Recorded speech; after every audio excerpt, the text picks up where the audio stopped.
L'écologie de guerre, étrange concept, on va comprendre de quoi il s'agit avec Pierre Charbonnier. Il est docteur en philosophie, actuellement chargé de recherche au CNRS, enseignant à Sciences Po, et il fait paraître aux éditions La Découverte cet ouvrage intitulé Vers l'écologie de guerre, une histoire environnementale de la paix. Bonsoir Pierre Charbonnier. Bonsoir. Et bienvenue dans Question du soir.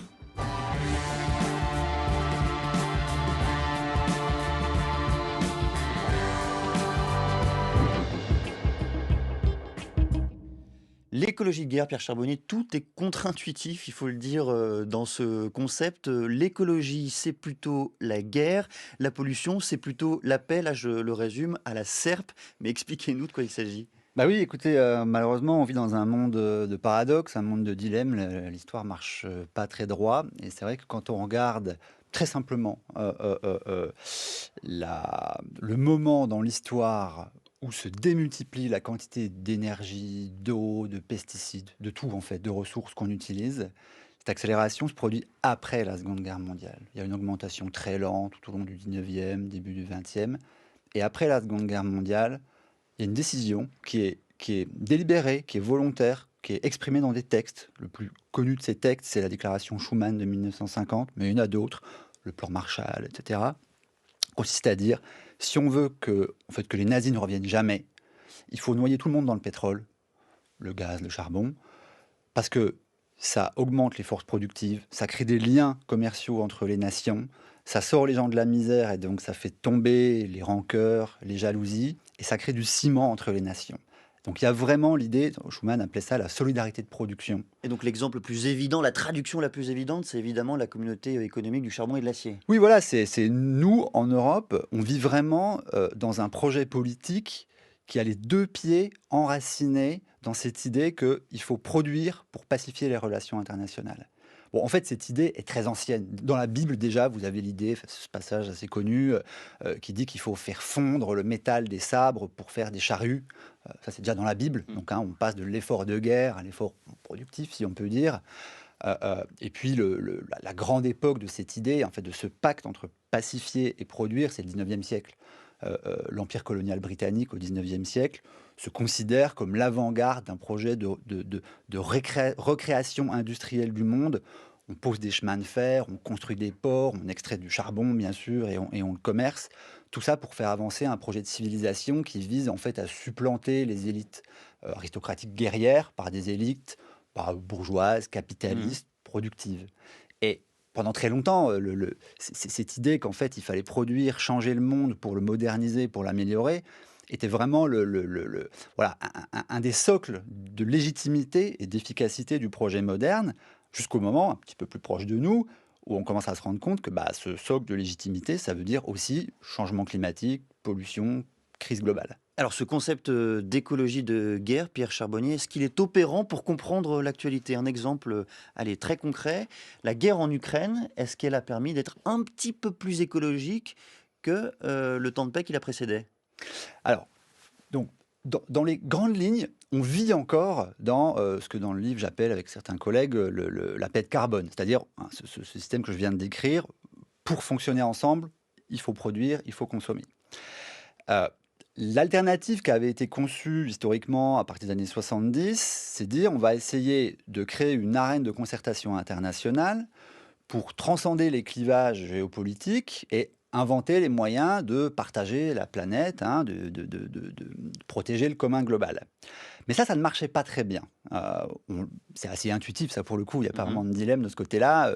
Les grandes arènes de la diplomatie climatique ont un très haut niveau de légitimité, mais un très bas niveau d'efficacité. C'est pas tellement transformateur, on pourra y revenir si vous voulez sur les raisons pour lesquelles ça fonctionne comme ça.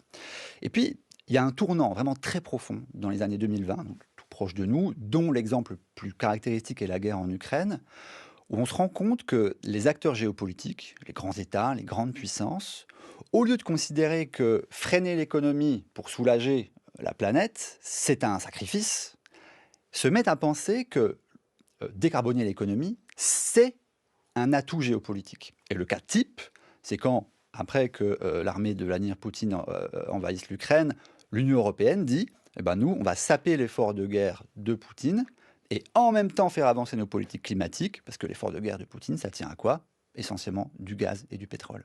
La voix d'Ursula von der Leyen. On va voir si elle confirme ce que vous expliquez, Pierre Charbonnier. Il y a 2 ans, et ce sont des chiffres de l'Agence internationale de l'énergie, une unité d'énergie sur 5 consommée dans l'Union européenne provenait de combustibles fossiles russes. Aujourd'hui, c'est 1 sur 20.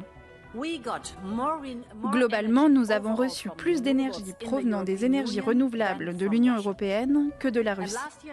Et l'année dernière, en 2023, pour la première fois, nous avons produit plus d'électricité à partir du vent et du soleil qu'à partir du gaz. La tentative de Poutine de faire chanter notre union a donc totalement échoué. Au contraire, il a vraiment poussé la transition verte. Si on écoute Ursula von der Leyen, est-ce que effectivement Vladimir Poutine a poussé l'Europe dans cette dynamique beaucoup plus accélérée de la transition verte, de la lutte contre le réchauffement climatique? Alors déjà, ce qui est exact dans ce que dit von der Leyen, c'est qu'il y avait vraiment un chantage énergétique de la Russie à l'égard de l'Europe. La construction de Nord Stream, puis le projet Nord Stream 2, ça consiste pour la Russie à faire de l'Europe un client qui ne peut pas se retourner contre elle en cas de conflit géopolitique. Bon, ça n'a pas marché. D'ailleurs, l'autre côté de l'histoire, c'est que l'Allemagne pensait domestiquer la Russie en ouvrant ses gazoducs aussi, ce qui, évidemment, est un échec vraiment catastrophique. Alors, maintenant, on a un petit peu de recul sur cette guerre, ce qui n'était pas le cas les toutes premières fois où je commençais à réfléchir à cette idée d'écologie de guerre. Ce recul, il peut laisser assez sceptique. C'est-à-dire qu'au début, on a dit on va vraiment faire un effort de guerre climatique, en quelque sorte. Et d'ailleurs, on l'a retrouvé en France, l'économie de guerre climatique proposée à gauche, par exemple. L'idée qu'en fait, d'une convergence entre les politiques de sécurité et les politiques de soutenabilité, ça, c'est très, très important. En France, il n'y a pas réellement d'accélération des renouvelables. On reste assez largement dépendant des fossiles. Il y a un phénomène de retour de bâton, de backlash, comme on dit parfois, parce qu'en Allemagne, par exemple, la volonté de vouloir faire des économies de gaz, notamment de gaz russe, a été quand même un coup assez rude porté à son industrie, et donc évidemment indirectement à l'emploi. Donc on voit bien que l'accélération pour des motifs de sécurité de la transition bas carbone a autour d'elle une espèce d'aura socio-économique qui fait quand même se lever des protestations assez importantes. Et malheureusement, je reprends la formule à une collègue que j'aime beaucoup, les perdants de la transition sont les gagnants. Parce qu'en fait, ceux qui ont le plus à perdre du changement de modèle énergétique et économique se rebellent et comme ils sont assez haut placés dans les sphères industrielles, avec leur relais politique et médiatique d'ailleurs, ils ont des atouts malheureusement importants à faire jouer. Donc pour l'instant, l'écologie de guerre, je pense que moi, je le considère en tout cas comme une nouvelle façon de définir les impératifs stratégiques des politiques climatiques, qui pour l'instant n'a pas encore atterri dans des décisions vraiment structurantes, parce que politiquement, c'est très coûteux.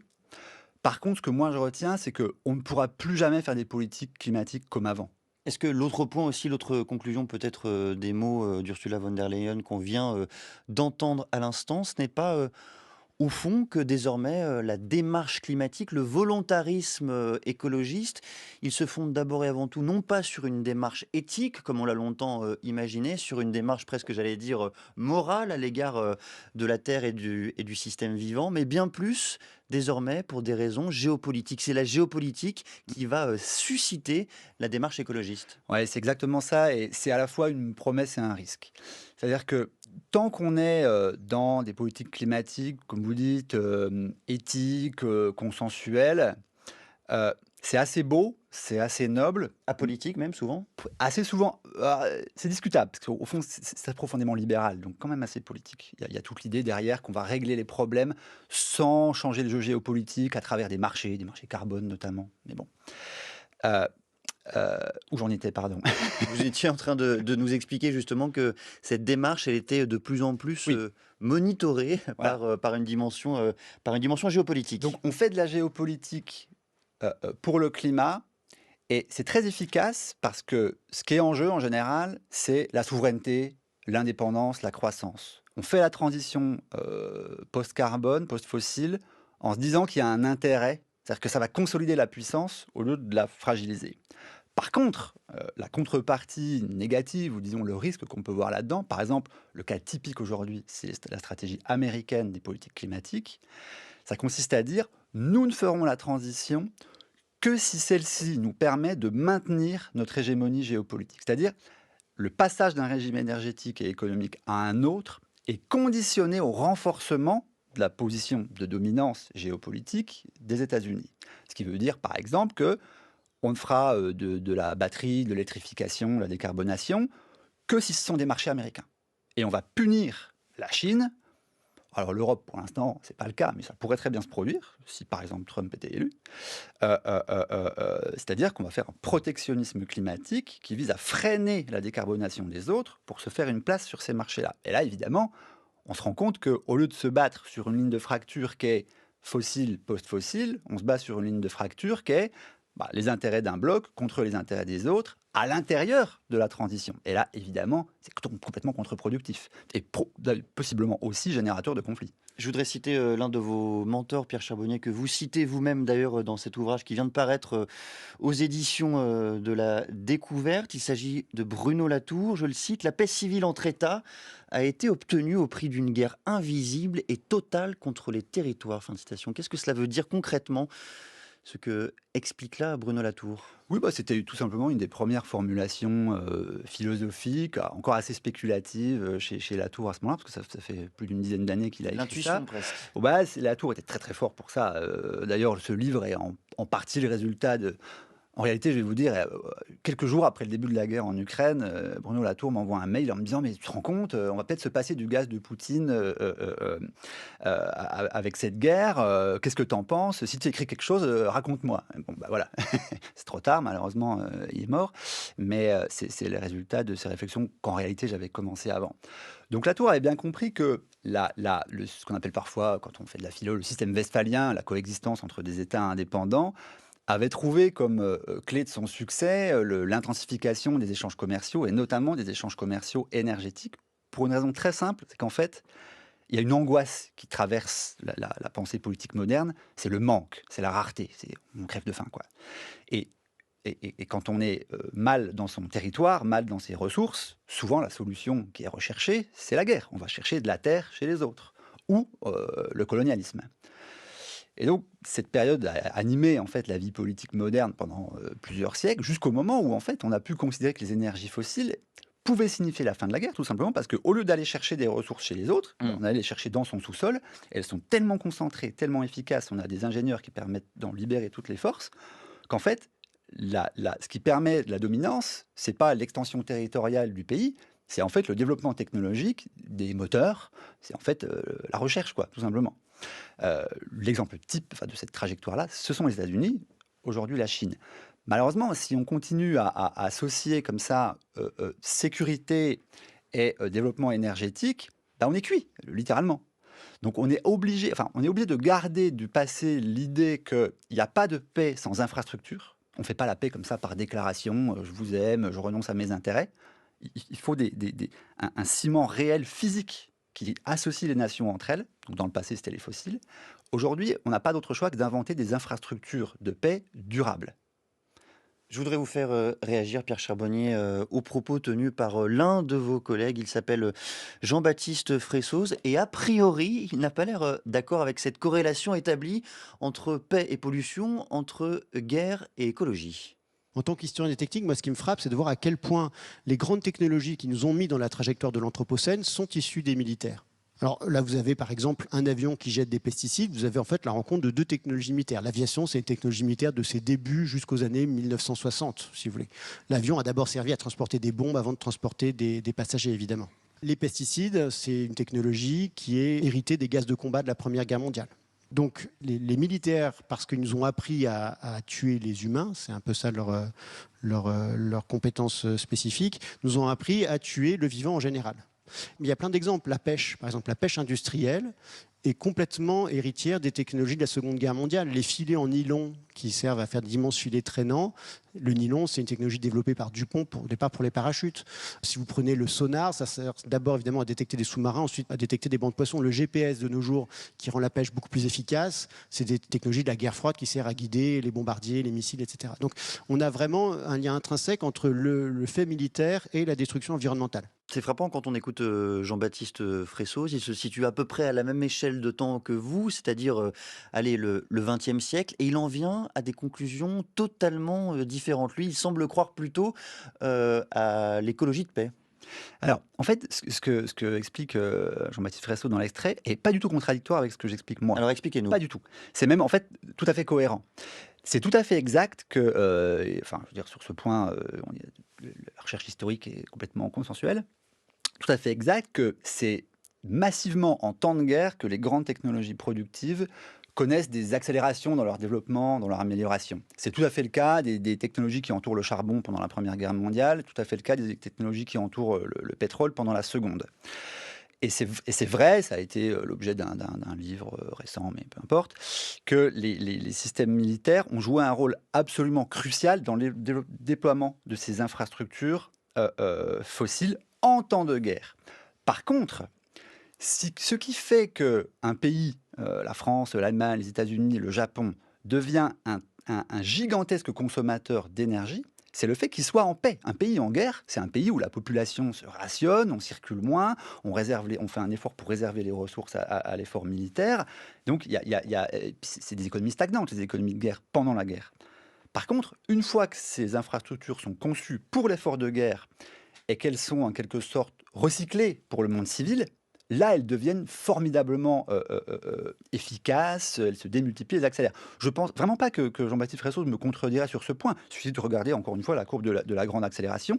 C'est en temps de paix qu'on accélère sur la base des progrès faits pendant la guerre. Mais vous dites, Pierre Charbonnier, et à juste titre évidemment, qu'en temps de guerre, les populations civiles se rationnent, tentent de produire moins. Pourtant, quand on regarde ce qui se passe concrètement aujourd'hui en Ukraine, quand on se regarde même ce qui se passe dans l'ensemble des guerres du XXe siècle, ce sont des moments intenses de pollution. L'impact sur la biodiversité, sur les rivières, sur les forêts en Ukraine est absolument colossal. Je me suis amusé, on s'amuse comme on peut, à aller sur le site ce matin du BRGM, qui est le Bureau de recherche géologique et minière. Et il explique, je le cite, « Les pollutions générées en temps de guerre sont des conséquences de l'intensité des destructions occasionnées par des armes d'une grande puissance, le bombardement d'installations industrielles et le déversement des produits chimiques renfermés dans les cavités creusées par les tirs. » Fin de citation. Là, le lien, il est clair entre pollution et guerre. Ouais, mais ça, c'est des pollutions.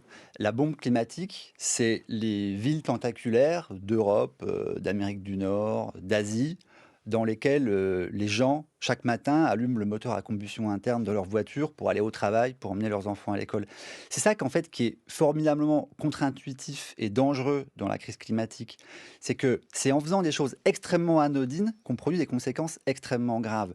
Le caractère nocif des guerres, il n'est vraiment pas à démontrer ou à appuyer. Il est d'abord nocif pour les humains, pour la liberté, pour tout ça.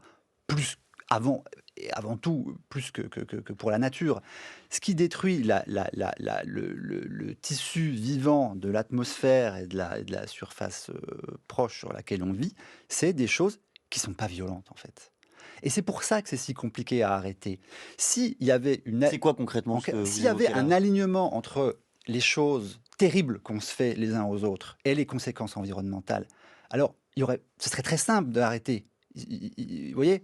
Et c'était le même paradoxe que je voulais développer dans Abondance et Liberté, le livre précédent. C'est en essayant de s'émanciper, en essayant de devenir libre qu'on détruit la planète. Si c'était en s'emprisonnant mutuellement qu'on détruit la planète, ce serait assez simple, il n'y aurait pas de dilemme.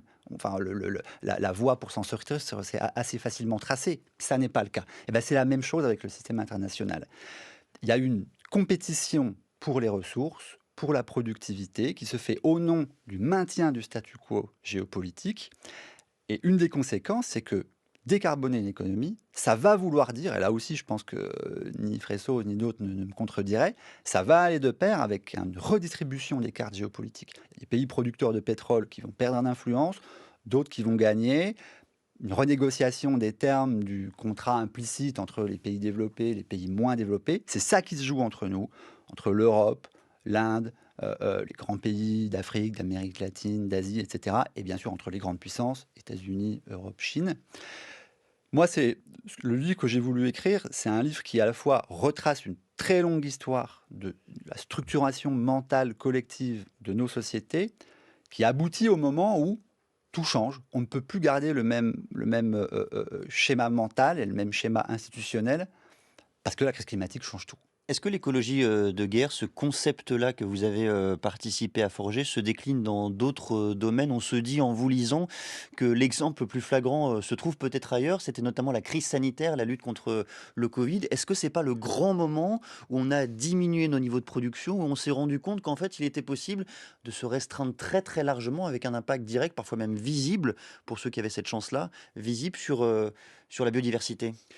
Oui, alors on peut faire des analogies intéressantes entre le moment Covid et la crise climatique. À mon avis, le grand lien entre les deux, c'est les courbes d'accélération asymptotiques, quoi, hein. C'est là que vraiment ça se ressemble.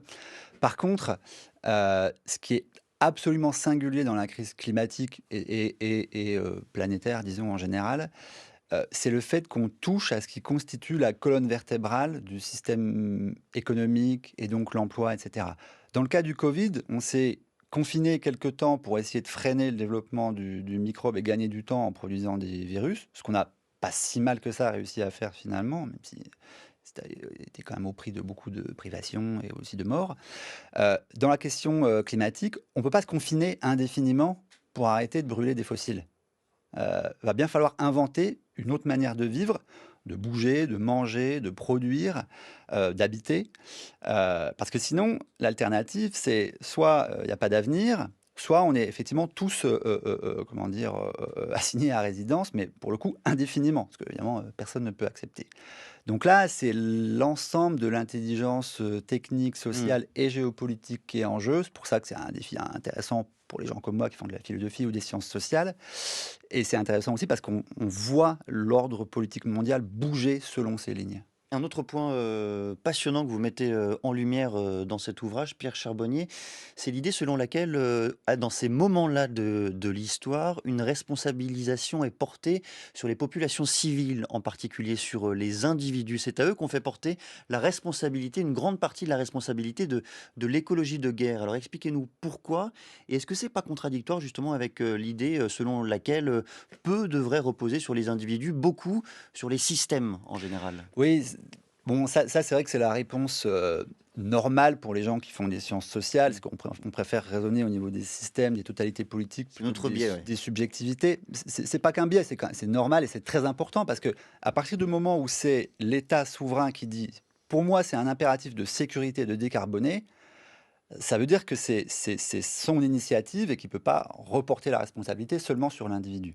Par contre, il n'y a pas que ça dans l'histoire. Parce qu'avec la crise climatique, ce qui se joue dans la tête des gens, en fait, c'est la confrontation à la possibilité de l'autodestruction, c'est la confrontation à ce qu'on appelle parfois un risque existentiel. C'est-à-dire, alors, on peut appeler ça la fin du monde, ça c'est un peu théâtralisé, mais... Et en fait, il y a une longue histoire politique de ce rapport au risque existentiel. Après la Seconde Guerre mondiale, l'une des raisons fondamentales pour lesquelles on a utilisé autant de pétrole, c'est qu'il y avait encore le spectre des massacres, des guerres, des privations, des apatrides, etc. Et donc, il y avait l'idée que la civilisation s'était confrontée à une de ses limites fortes et qu'il fallait repartir sur des nouvelles bases. Une des sources des sciences du climat, même de la géopolitique du climat, c'est la guerre froide, c'est la menace atomique. Là aussi, menace d'autodestruction. Et là, en fait, aujourd'hui, on est en train de rejouer un peu cette histoire. Et quand même, il faut admettre que ça a une dimension éthique aussi. Ça interpelle les gens. Alors, c'est important politiquement de ne pas se limiter à des mesures d'autolimitation enfin, individuelle, Mmh. quoi.